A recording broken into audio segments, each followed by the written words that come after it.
അതില്ലാത്തൊരു കുട്ടി പോകുന്നത് കൊണ്ടാണ് എഞ്ചിനീയറിംഗ് മേഖലയിൽ പോകുന്ന പലരും പരാജയപ്പെടുകയോ അല്ലെങ്കിൽ അരിയേഴ്സ് കിട്ടുകയോ ചെയ്യുന്നത്.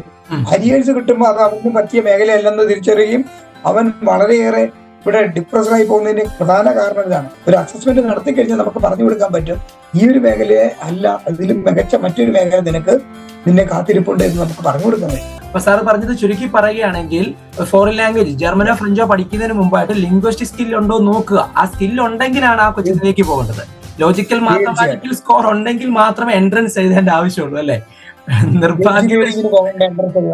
നിർഭാഗ്യവശാൽ ഇവിടെ 2-3 വർഷം റിപ്പീറ്റ് ചെയ്ത് കഴിയുമ്പോഴാണ് എന്നെ കൊണ്ട് ഈ പരിപാടിക്ക് പറ്റില്ല എന്ന് പറയുക, ജീവിതത്തിന് നല്ല ആ ഒരു ടൈമും മണിയും കളയുന്നത്. അപ്പൊ ശരിക്കും അവിടെയാണ് മൾട്ടിപ്പിൾ ഇന്റലിജൻസ് ടെസ്റ്റ് വർക്ക് ചെയ്തത്. കഴിഞ്ഞ കുറച്ച് വർഷങ്ങളായിട്ട് ഞാൻ സാറിലേക്ക് കണക്ട് ചെയ്ത കുട്ടികളിൽ അവരിൽ ടെസ്റ്റ് എടുത്തതിന്റെ കിട്ടിയ റിസൾട്ടും അവരിൽ പിന്നെ കരിയിലുണ്ടായ മാറ്റവും ഒക്കെ കാണുമ്പോൾ എനിക്കിത് പ്രകടമായിട്ട് കാണാൻ സാധിക്കുന്നു. Thank you so much sir ഇത് ഡീറ്റെയിൽ ആയിട്ട് പങ്കുവച്ചതിന്.